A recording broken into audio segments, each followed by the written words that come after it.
right now I'm going to be looking at policy, educational policy included. I've got Roger Poncrantin. Dr. Cranton is the governance advisor of the Commonwealth Secretariat in London. And if you think that policy is a boring topic, it's for politicians, well, you couldn't be farther from the truth. As a matter of fact, you're wrong. Policy is really interesting and it's really important. It's what decides what we do, how we do it, how well we do it, and you could also extrapolate to understand why we do it. And I'm talking about things like education, health, investment, agriculture, what you can expect from the government, how and why.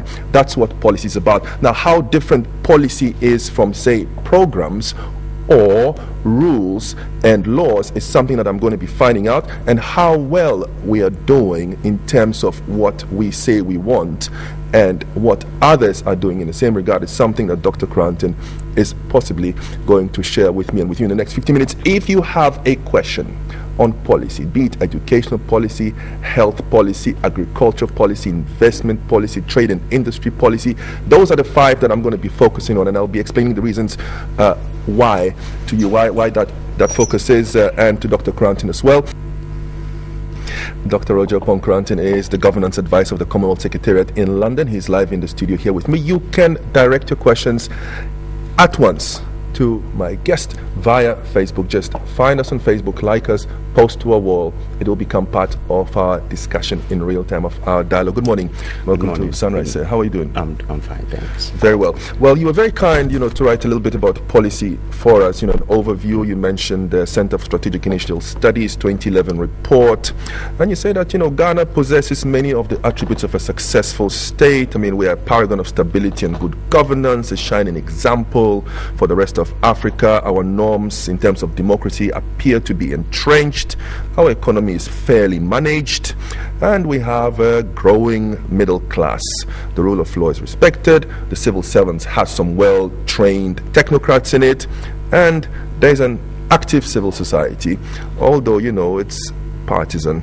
Now, how does this translate into our policy decisions, our policy making, our policy implementation in the areas that you think are critical? Number 1, youth development and employment, and number 2, an increase in the standards of living and prosperity at the individual level and the family level. Yeah, thank you for having me here. To do justice to these issues we've raised, first let's start from policy, and to educate a little bit of our viewers what policy is all about. To start off, I will say that there must be a problem or an issue before policy is made to address it. So if you don't have a problem or an issue, be it national, regional, local, institutional, whatever, you don't do policy. Like the economists will say, if you don't have scarcity, if everything is plentiful, you won't study economics. How would you describe policy in everyday language? Yes. On an everyday level? That's right. So if policy is supposed to address a problem, governmental problem or societal problem, then those who are mandated to manage the affairs of a nation are those who are supposed to address those issues. And in government, when you have the mandate of the people, you have to address societal problems, and the way they address societal problems is to come out with a policy. So a policy is what government choose to do to solve societal problems, be it national or local. Okay, Doc, government is a very big, ambiguous word. Who in government actually designs policies and decides on policies? If you look at the structure of government, policy obviously we'll have to look at it from formulation and implementation. Now, every country use, particularly the British Commonwealth system, we use the Westminster structure where we have ministries, because ministries are sectorial oriented. That means that you have education, as we mentioned, you have health, you have those ministries are charged by our constitution and by our structure to design policies and implement policies in that sector. So if you have a problem in education, it's the education ministry who is responsible for that. However, all these backstop with the president, according to our constitution. That's why he has to select those, in his view, are well qualified, well motivated, and committed to implement those sectorial policies that will make him improve his electoral chances the next electoral cycle. So policy basically means, particularly when it talks about public policy, that's government of the day, and only government of the day mandated to do public policy, because public policy affect everybody, which is different from business or private policy. Private policy affect only those who do business with that particular entity. But public policy, once public policy is made, it affects everybody, whether you like it or you don't like it. You have to, because you have coercive and sanctions involved in that, because the state have coercive force to ensure that his policies are implemented or adhered to. Okay, Doc, I don't know if you'd agree with me, but it might appear to a casual observer that there are two things that seem to have been consistently growing in Ghana over the past 10-20 year period, and that is the middle class. That's right. And the population in general, and specifically in terms of the youth. That's right. The population in Ghana, the youth aspect of it seems to be getting bigger and bigger and bigger. It's like we're getting a youth bulge. We're also, getting increased prosperity at the middle level.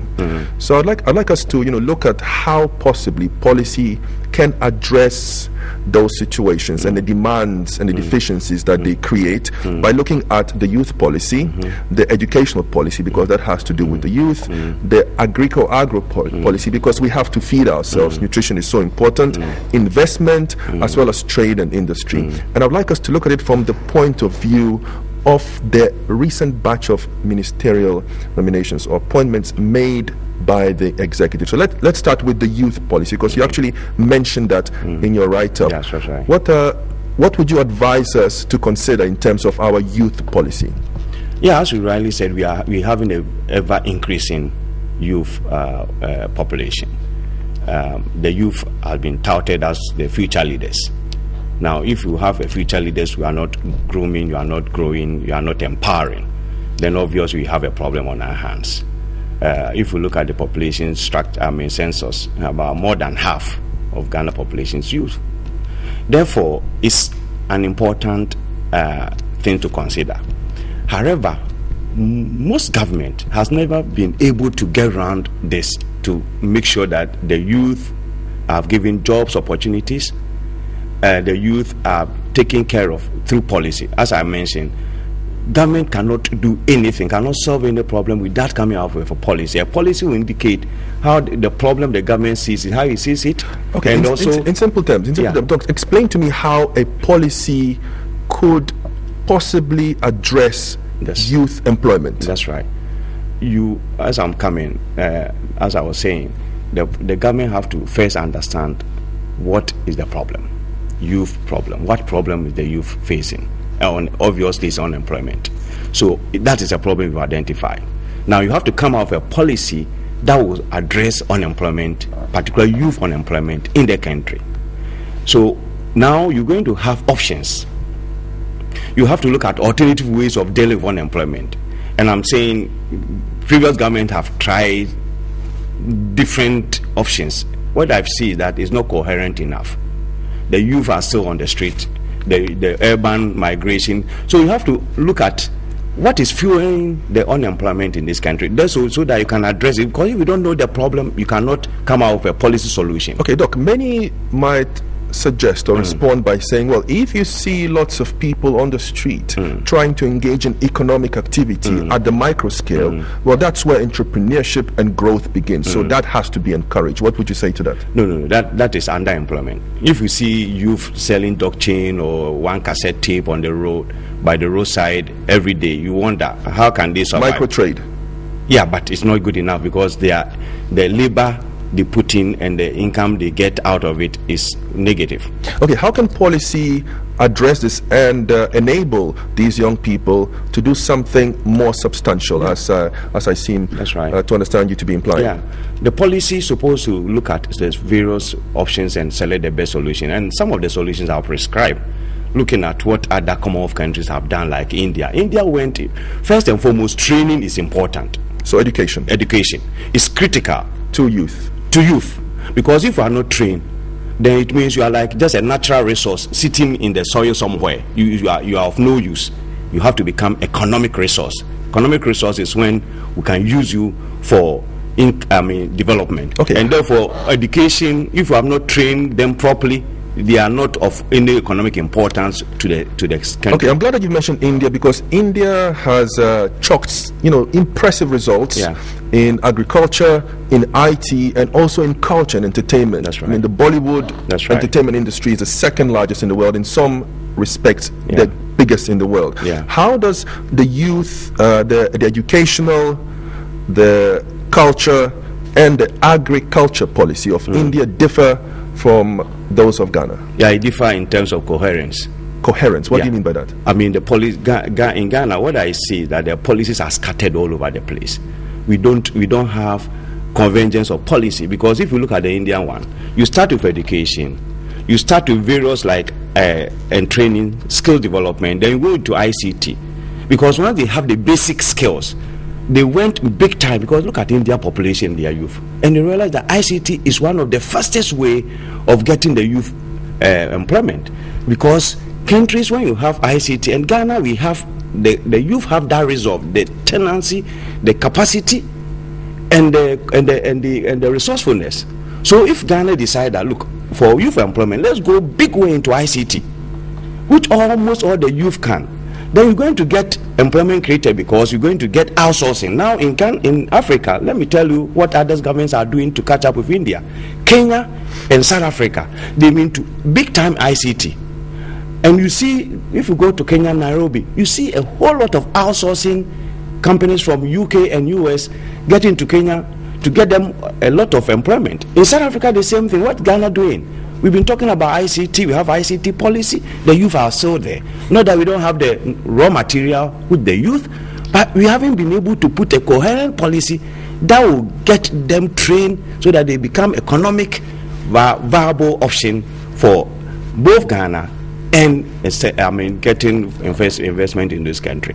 Okay, so we're getting sorry, Doc. We're getting a couple of inputs from our viewers. Daniel Yao Geraldo is asking that he thinks that there should be policy to support graduates to set up business. So I think that is post-educational sort of trade and investment industry, trade and investment oriented policy specifically for graduates. Kwame Roger wants you to explain how policy is associated with the rule of law. I think he's asking you to differentiate between laws and policies. And once you've done that, I'd like us to also look at how we can streamline or better coordinate our policies so that they'll be more coherent. Do you think that we should change the policy altogether, or we should just rearrange? In other words, do we need leadership, a new initiative, innovation, or do we just need a different organizational coordination approach, management to our policy framework in general? I'll take the last one because that's critical. If government have a mandate of the people for 4 years and you have to deliver, what you have to do, because you coordinate all the policies, the backstop with the president. So in your presidency, you should have a policy analysis unit that will bring coherence, because you see all the sectors are sectors on their own, but for a presidency you see it at a holistic one piece that brings the coherency. So your education policy supposed to train people, supposed to educate people. They have the raw material to take off. Now some can go into agriculture, some can go to graduate employment, because again what you are doing is that we should take this, that government will not create jobs, but government have to provide the enabling environment for graduates to set up their own businesses. In that case, that policy is supposed to have some training in terms of business development plan, credit financing, because in other countries like UK, America, small businesses employing 1 to 5 are about 60%, the backbone of their main economy. 1 to 5 people, small businesses. And they have done it in such a way that you can go to any bank with a good business plan. They help you to develop the business plan, and they give you the money to go on because they know that is driving the economy. Ghana here, we don't have any policy supporting startups. If we have them at all, they are scattered. They are not. It's very difficult to assess. Well, how would you evaluate, for example, the BF, program, Business Assistance Fund, which I think was implemented by the Ministry of Trade and Industry? And I'm coming to Trade and Industry because we've had the Honorable Haruna Idrisu. He's been nominated or quote unquote appointed as the sector minister for Trade and Industry. He is youthful. Yeah. He is, represents, the youth in government at the decision-making level. How do you think the appointment of a sector minister is important to the development or the implementation of policy? Yeah, the appointment of a minister is very, very important because the minister should have a vision, particularly if I was vetting a minister going to a particular sector. First, I'll ask, what is your vision for that sector in terms of development? Taking that ministry from this level to the next higher level. What are your visions, your programs, your projects? So vision is like leadership. Yes, it's like leadership. It's like leadership. So you're not looking at the management ability, you're looking at the leadership ability, the vision, the ideas, the motivation, the innovation that you're going to bring to the sector. Yeah, the leadership is key because you have managers already in the ministry.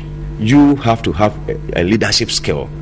A leadership is when you lead and others follow you. You should have a vision, and your vision should be shared, because if you don't share it properly, you don't communicate properly, it's in your head. So you have to share that this is where I want to take my ministry to.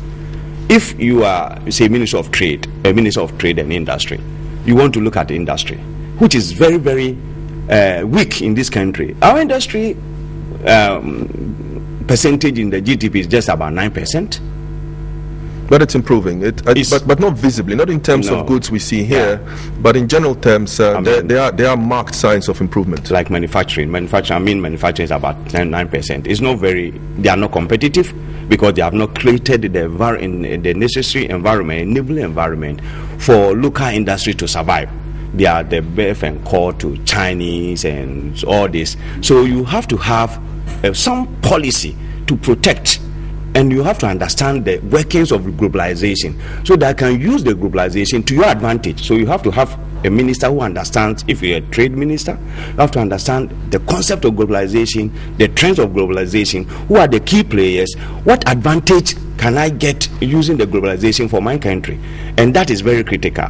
So minister of a sector ministry supposed to have overall understanding of the sector that you are leading. Otherwise, you're not going to make any headway. So I believe, particularly Haruna is very brilliant chap. He's useful. Of course, I don't know beyond that. I don't know his capability in terms of handling trade issues and industry. However, as a minister, seriously, you don't need any qualification to become a minister, because what you need is people skills, ability to learn on your feet quickly and get to know the workings of your ministry and get the people to work with you, because you have the technocrats already in the ministry who are doing the technical work. So it's your ability to listen to them and galvanize them and support them to make the work look easier for you. So I just hope that they could perform, because even though you may have all the qualifications, assuming there's always a gap between qualification and performance. It doesn't directly translate. You may have all the qualification to a PhD level, you may not be able to perform. It's very interesting that you're saying this, because as a final thing, I would like us to look at resources, human, material, and financial resources over time, because once now and then one comes up against this 5-year cycle from policy to implementation. So many observers would say, well, it's very difficult to measure the effects of policy in less than 5 years. So is it true that we need to wait for 5 years in order to effectively measure our policies? Yeah, that's also another critical point. There are certain policies that have long gestation period, and because of our antagonistic partisan approach, Ghana is losing out. Because as a country, some policies like health, education, industry or manufacturing should be a long term, maybe 30 years down the line. Government comes, government goes, those policies supposed to be carried on. But I can't see in this environment how our political parties will come together and say, let's craft a national agenda. And these are long-term policies. We are not going to change it with changing the government to 3 4 years or 8 years. So I suppose this answers Kwame Rogers' question. You think that our policy should be more similar to our laws. They should not change with successive governments. So the law stays, and once the policy has been debated in Parliament, it should also stay. Yes. But if it should be bipartisan. It should be bipartisan. Because if it's not bipartisan, the following or the next administration will not want to touch it. But if it is, that's why you have to set certain like national institutions, take them away from think tanks or policy analysis unit, from politics, and then they come out with these long-term policies and give it to Parliament endorse it, and then becomes a national agenda. Because India has it, South Africa has it, US have it, UK have it. UK, Labour or Conservative will come, they will never change education policy, health policy, like National Health Service in UK. It has been there for long. Government will come and go. Those policies will stay. I think we should pipe down as a country and look at where do we want to take our country. Because as for politicians, they will come and go. Ghana will still remain the same.